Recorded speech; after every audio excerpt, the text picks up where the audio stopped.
finger. It's really complicated. It's like, I don't know if it's hard as much as it is complicated. If you know what to do, then it's not We have Pirkei Avos, right?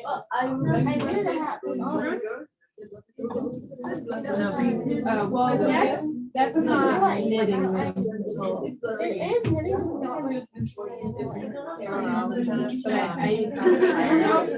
I would not go.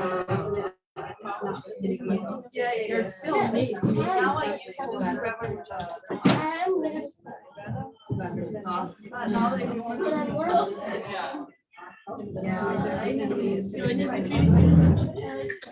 I've gone into embroidery recently. This is really fun. It's like this is technically embroidered, like this designs. This is my machine. I would do it by hand.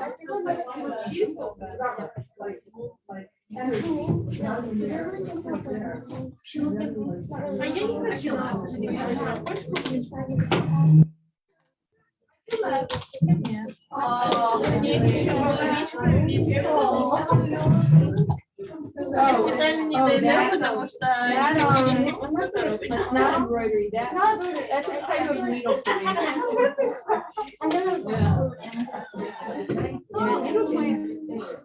I don't do.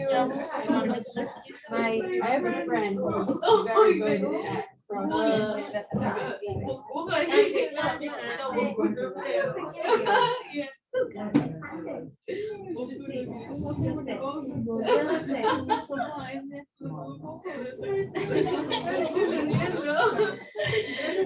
trying to read those again.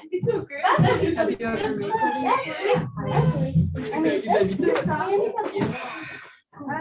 Yeah. That's great. And now I'm actually with my Wow, your machine can sew vinyl? Wow, what kind of needle do you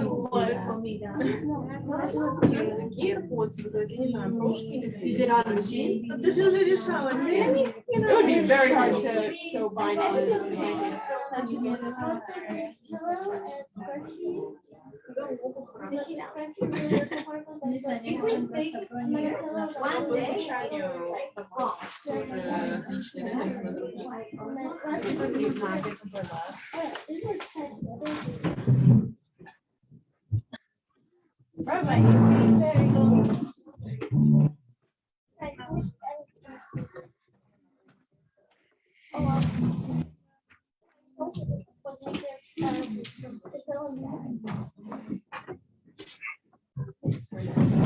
Okay.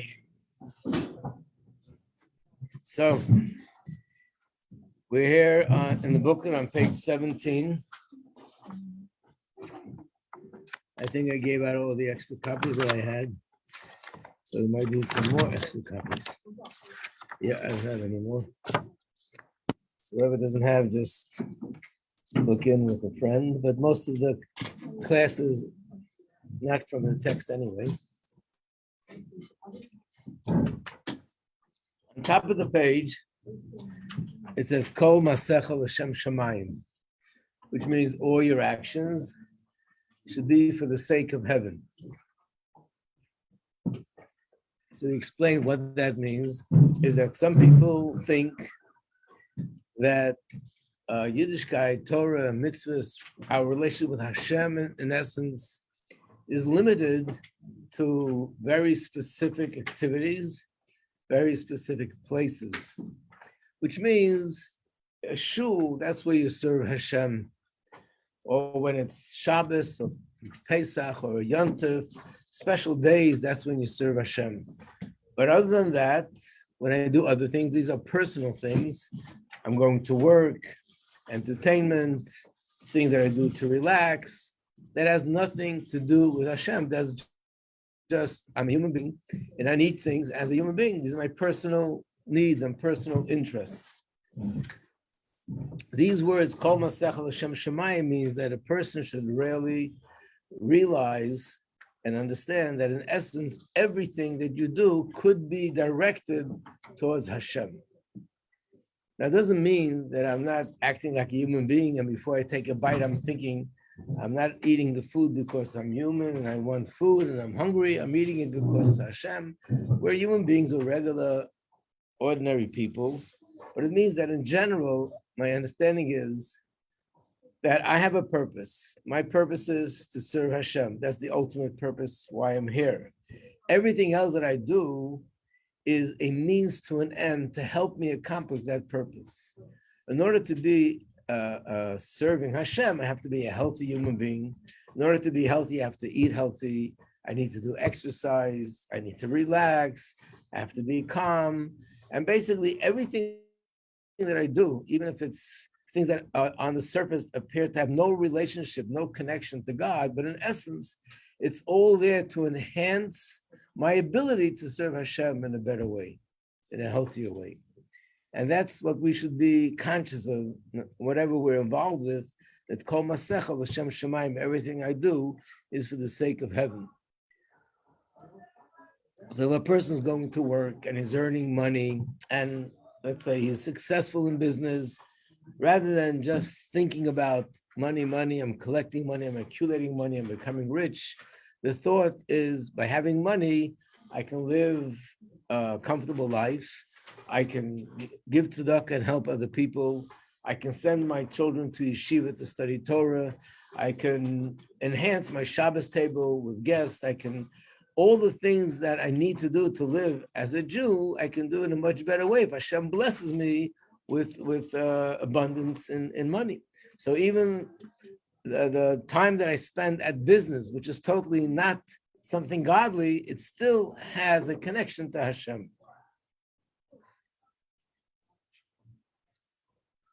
Number three, so number two is similar.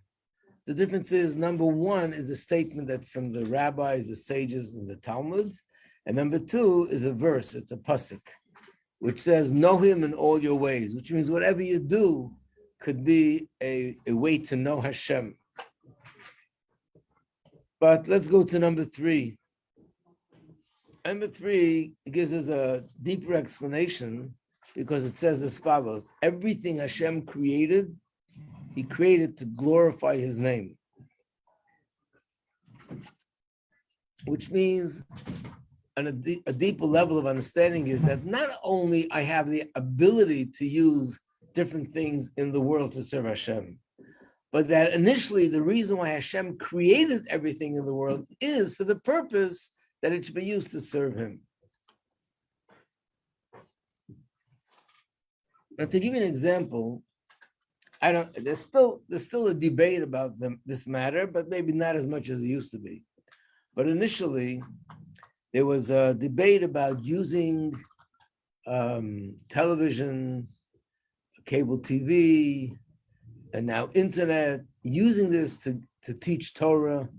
There are people that say, listen, this is a vehicle that's used to spread a lot of filth and nonsense, and it's like taking the Torah and putting it into a vessel that's filthy, and therefore they didn't agree to teach Torah on the radio, teach Torah on the telephone, teach Torah through other ways that are modern technology, because this is all things that are not holy. The Rebbe, in fact, did the exact opposites. As soon as something new came out in technology, how could we use it to spread Torah? I think now most of the world is doing that. You go online, you can have a whole yeshiva, you can have anything you want. You can learn Chumash, you can learn Gemara, you can learn Chassidus, you can learn Halacha, you can watch people teaching, you can watch every single thing online and gain the knowledge of a super Torah scholar just from being online. So what was the Rebbe's point? The Rebbe's point is, number one, everything we have we can use to serve Hashem, but let's go a step further than that. Not only everything we have could be used for Hashem, but how about saying that the reason why Hashem created something so powerful that I could be speaking in New York and someone in Israel or Australia hears me, or I could be speaking in New York and someone in the end of the world could see me and listen to my Torah shir, Why did Hashem create it? Is the purpose because he wanted to give people an opportunity to spread garbage, or he wanted us to use it for positive things? So the Rebbe's point is, on the contrary, these words, everything Hashem created was for his, to glorify his name, which means to bring more godliness in the world. Once it exists, we have free choice, and we can use this vehicle to spread negative things, to spread Lashon Hara, to badmouth someone from one end of the world to the other end of the world, unfortunately. So people use, WhatsApp or all these things that we have, could use it in a positive way, you can use it in a negative way. But according to Torah, we believe that Hashem created this to use it to spread positive things, and that's the way it should be used. Yeah. So, this is on the topic of smoking, because smoking has been proven to cause like shorter lifespan and like terrible lung disease and all sorts of things. But also, this might not be true, but I was told that some yeshivas, mostly in Israel, actually encourage their students to smoke because nicotine does have an effect of helping a person be calm and be very focused, and that it like helps them with their Torah learning. But then in the long run, it's like not good for them. The first time I hear such a thing. I Yeah. know that like where's the rabbi said that's not good. Right, the Rebbe himself actually requests It's a freedom rabbi. I don't know. previous Rebbe. Yeah, they work dates. He said, those that are connected to me, I prohibit you to smoke. Yeah. Those that are not, and they don't have to listen to me, I'm asking you not to smoke. So basically, it's hard to believe that there are rabbis who actually encourage smoking when the doctors clearly say that this is hazardous to a person's health, So, but again, it has another purpose. The purpose is not me smoking, it has a different purpose. But everything has a purpose that we can ultimately use for Hashem. Doesn't mean you have to smoke it. But maybe the purpose is like other things. It's something challenging, and through the challenge, I get closer to Hashem. Like certain things are here in this world, not to do it, to reject it. And that's how we get closer to Hashem. There's an interesting example that's given, and that is the Gemara says, when they built, we're actually right now, at this point in the Parsha, next week, we're going to start learning about the Mishkan, the sanctuary. Everything there was made out of gold. The menorah was chunks of gold. The Holy of Holies had the chunks of gold and had images of angels with wings made out of gold. The Mizbeach, the altar was gold. So the Gemara said like this, up until that time, there was no place where they used like chunks of gold except for one place. You know where? Idol worship. They used to make idols out of gold. And initially, when it started to be used for the Beis HaMikdash, it left room for people to say, what are we doing? Using this gold that's been used for such negative things, for idol worship, we could use that in such a holy place like the sanctuary, like the Mishkan. So the Gemara says, no, the opposite is true. Really, gold is something so precious, so amazing, that the world doesn't even deserve to have gold. The only reason Hashem created gold was to use it for the Beit HaMikdash, for the sanctuary. Once gold was created, now we have free choice, and we can use it for holiness, and we can use it for idol worship. So again, it's not just, okay, until now people use it for idol worship, and now we can also use it for good things. The opposite is true. It was initially created to use for the Beis HaMikdash. And once it's around, and the same is with this, whether it's television, whether it's internet, whether it's WhatsApp, whether it's any of the technology we have, the reason why Hashem gave it to us, and when Mashiach comes, boy, will it be being used only to spread good things. And even now, there are so many people that lives have changed only because of that. People's lives were saved through all these mediums of technology. So that's what it means, that everything in the world was created for Hashem. And our challenge is to find a way to use this to serve Hashem. Initially, when these things came out, people also used it to serve Hashem, but in a different way. Like it was at the time when the first thing that came out, let's say, was I don't know what came first. Probably telephone came before radio, and the rabbis were saying, wow, we can learn an amazing lesson from this. That it says in the Torah that when a person speaks, be aware that Hashem hears everything you say. Mm. But once, when you say such a thing, Hashem hears what I'm saying, how's that possible? Then we have a device that you talk here, and hundreds of miles away, someone can hear you. You're doing something here. Well, let's say it says in the Torah that God sees everything. You can't hide from him. So people can't imagine, what does that mean? Today, in a very simple way, you could be in a room. The room is totally concealed, no windows. There's no way that anybody can see what I'm doing inside. And I could be doing something in this room, and millions of people could be watching me online because there's a little camera here, and I'm online without even knowing it. Or maybe yes, knowing it. But the possibility of people seeing what I'm doing from thousands of miles away, and I'm in four walls, and yet they can see what I'm doing, is something which we can relate to in a more real way. And it helps us enhance our emunah that Hashem could do that. Of course, Hashem doesn't need to buy some of these technology pieces. He does it different ways. But it means that it just helps us relate to it as more of a reality. Yeah. I hope I'm not getting too off track with this, but it was just a very exciting realization I just had. That's on what you were saying is, like, I'm thinking of like internet. Like if you ask anyone in any modern society, do you believe the internet exists? They'll say yes. Have you seen the internet? No. Like we go online, but we're like on a website or doing this. You can't feel the internet. You can't touch the internet. But they believe it exists. You see the results, right? Lahavdil, lahavdil, lahavdil. Hashem, we know Hashem exists.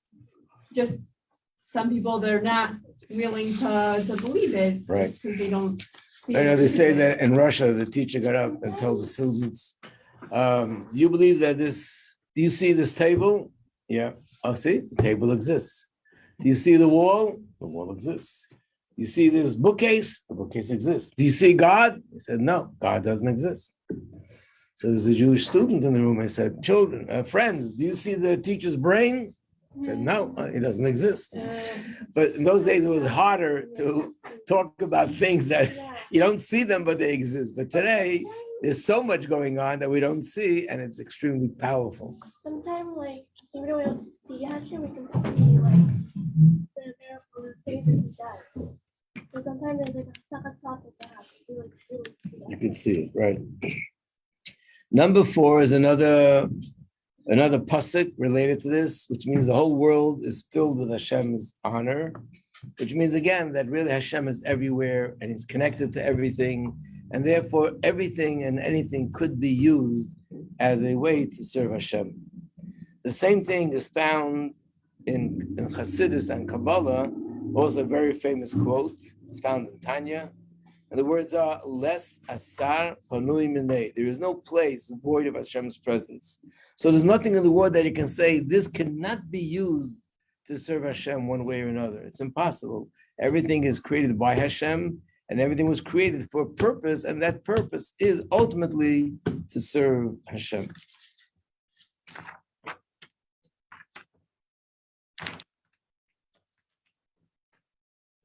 So even if you're going to do something as an entertainment, just to have fun, it can also be serving Hashem because you're having fun to be relaxed, to feel good. And ultimately, if you're relaxed and you feel good, you can serve Hashem better.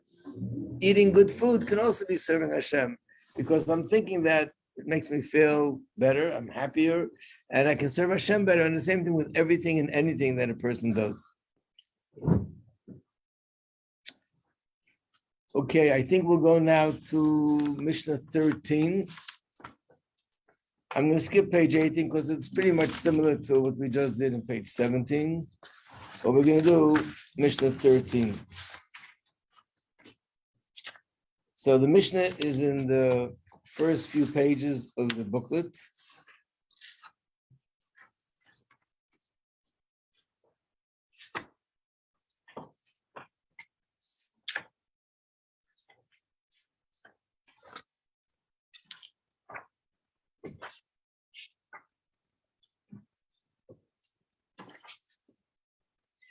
So let's read the words. Reb Shimon says, Havizar b'kriya Shema, be careful in reciting the Shema and the Amidah. In other words, these are things that are extremely important, and it should be part of our day. So be careful not to miss it. And be careful that when you do it, you're paying attention to the words and you're reading it correctly, and so on. The second thing he says is, Al tas tfiloscha kva, when you pray, make sure that your prayer is not routine, but supplications for mercy before Hashem. Basically, we daven every day, and especially the way we daven is we say the same words every day. After a while, when you say the same words every single day, it starts to become something which is routine, and we forget to really pay attention to what the words mean. What does it mean that I'm davening and standing in front of Hashem? So the only way that this could be avoided is that every day before davening, a person should take a moment and remind themselves, what am I doing? I am going to speak to the creator of the universe, and I'm going to say these words, which contain in them tremendous amount of holiness and wisdom and all the things that I need. And then we're able to sort of pay attention to more to what I'm saying. And the davening is not like just a robot saying words, but I'm focusing on what I speak to Hashem. Unfortunately, a lot of people need help with this because we get so used to saying it every single day, it becomes routine, that we don't pay attention. And very often people actually don't realize that they're davening, their mouth is moving, pronouncing words, but the head is not connected. And the wrong words actually come out of our mouth. And the joke is that very often you find yourself in the wrong place. And you don't even know how you got there. Which means you're in the middle of davening, and then when you start listening to what's coming out of your mouth, you realize you're benching. How did I get to benching? I was just in the middle of davening. And the answer is because you said in the davening, and the same verse is found in the benching. And because you weren't paying attention, you got on the wrong train and you ended up in Honolulu. That's how it works. So we have to focus and pay attention to the words that come out of our mouth.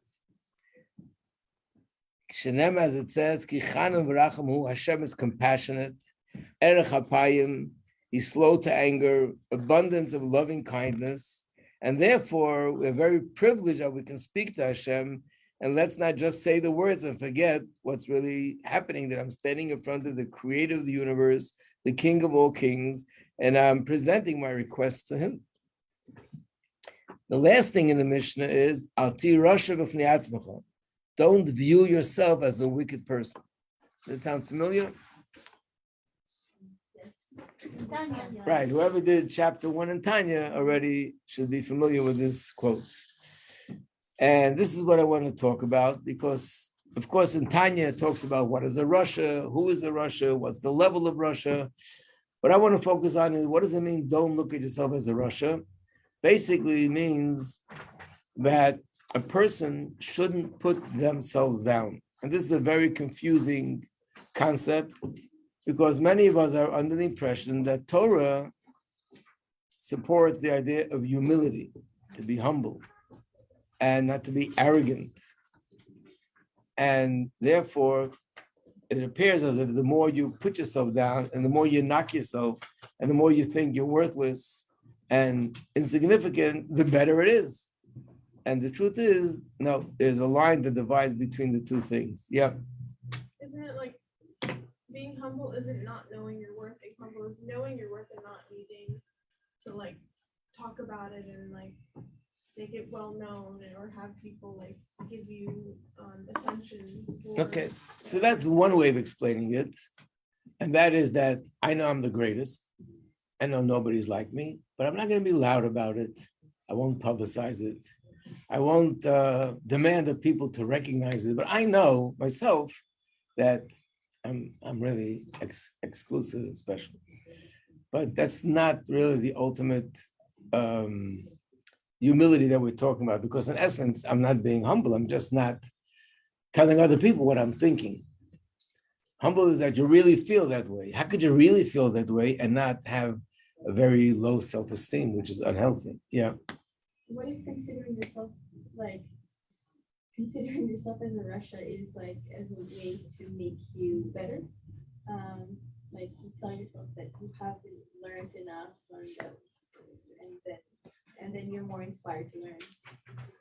I guess we have to find a better method than, because knocking ourselves and putting ourselves down usually doesn't lead to moving up. It usually leads to going even more down. In other words, having a healthy self-esteem, having a certain sense of self-worth is not a contradiction to Torah. In fact, here we see that even the Torah says a person should not put themselves down and not think of themselves insignificant, but at the same time, you could be humble. So the general differences between arrogance and self-esteem. Self-esteem is a healthy feeling of self, that I have a purpose and I have things to accomplish. I have talent, I have skills, I have qualities. Arrogance is where a person is not just recognizing what I have, but a person is considering themselves superior to others, looking down at others, and that's arrogance. The difference between the two is, take a look at Moshe Rabbeinu. The Torah testifies there was nobody as humble as Moshe. But he's the one who wrote that. Right, he wrote it. And how could somebody in the world who was the leader of all Jewry, took the Jews out of Egypt, performed all the miracles, God gave him the Torah, and yet consider himself humble? How does that make sense? So this itself teaches us that humility doesn't mean I don't know my qualities, because Moshe surely knew who he was and that he was a prophet, and that Hashem appointed him. But he didn't attribute and give credit to himself as because I'm superior. He recognized that these are all gifts that Hashem gave me, and therefore didn't lead to feeling arrogant and didn't lead to putting other people down and looking at other people in a condescending way.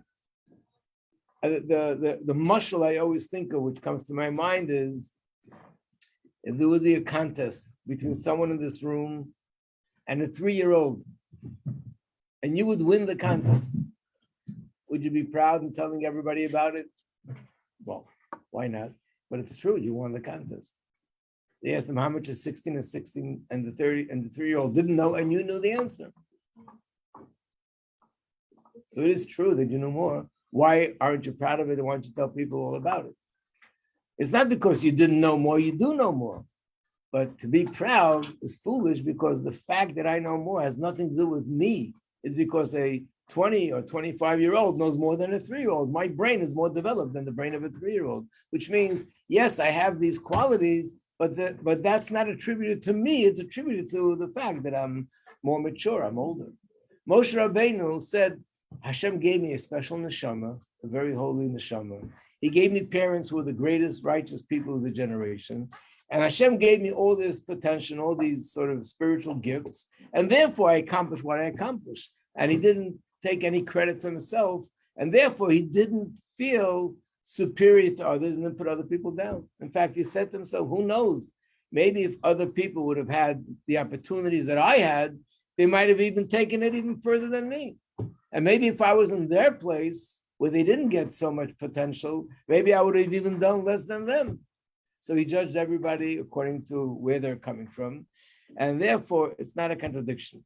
In fact, one of the most important things in Chassidus is, as you know, simcha, to be happy, and not to be down, and not to be sad, and not to be depressed. Because Chassidus looks at that as like the threshold, like the Yetzer Hara. This is one of his main strategies to bring somebody down. And once I'm down, I become vulnerable, and I have a little challenge in life, and I'm going to fail because I'm so vulnerable. But what is he going to come tell the person? You're nothing. It won't register.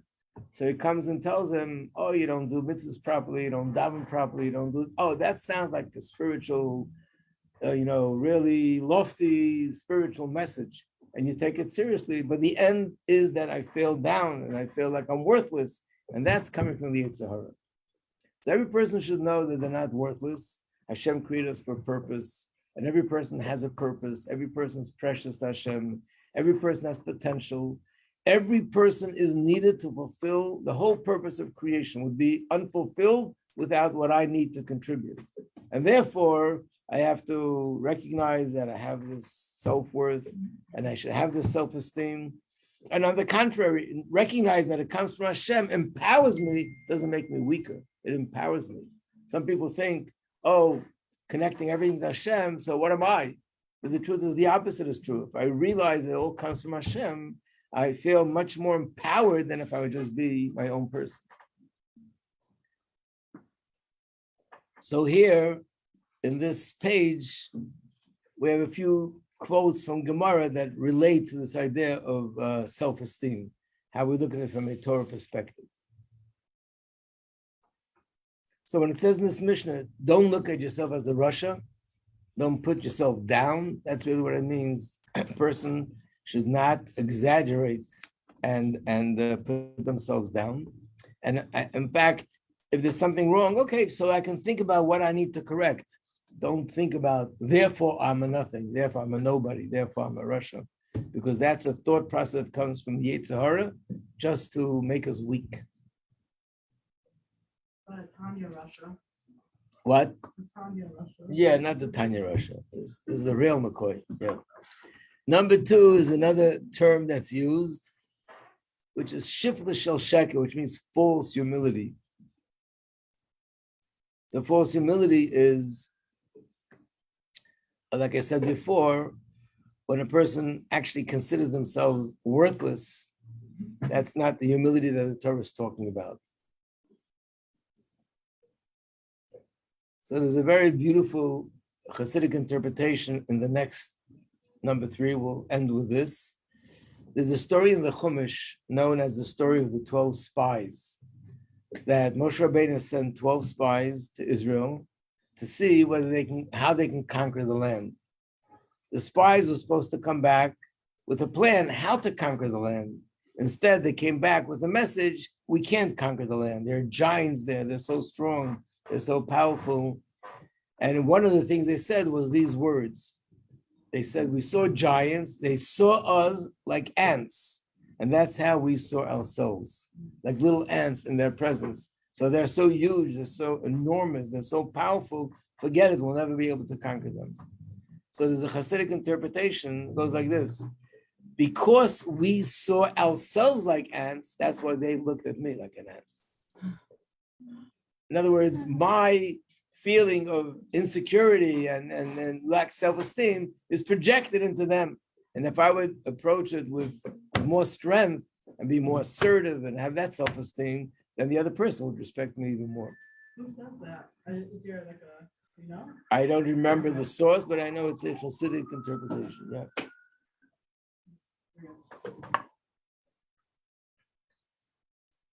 Okay, we'll stop here by number 4 and continue at Mirz Hashem tomorrow. Not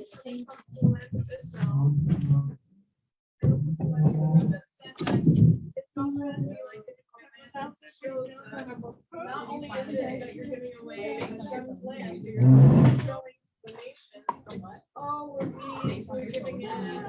It's almost like we don't deserve it. Right. It shows weakness. So the best way to show it strong is to go out and say, And that's why we see that the more they gave back land, the more terrorist activities were increased. Can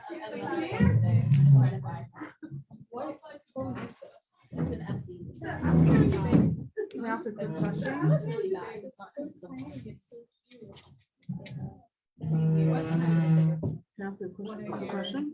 Yeah. Things are just in the connection to this, like if a person is in that place where they like have to work out their self-esteem, it's a funny question maybe, but like you think that because they project, you think that a person should like wait.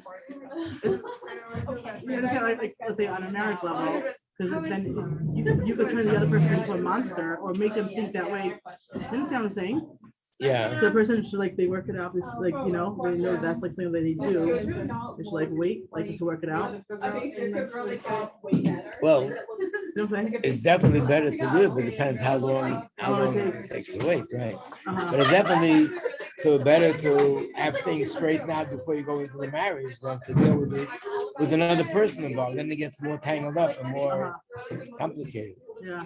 Right. I was working with a speech therapist last year, and she said, "You don't need to get married. She said, you need to work out your stuff. Otherwise, you're gonna like, and I was like, old enough. So it's just interesting that you mentioned it. Okay. Right. It's, Okay. Thank you so much.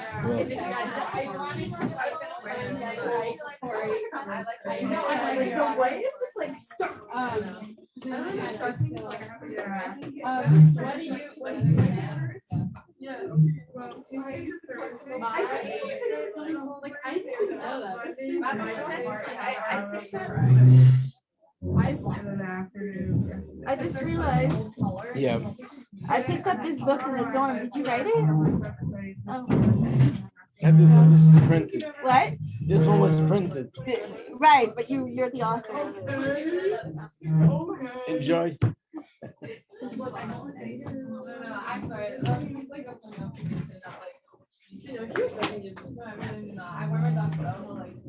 I know. Thank you so much.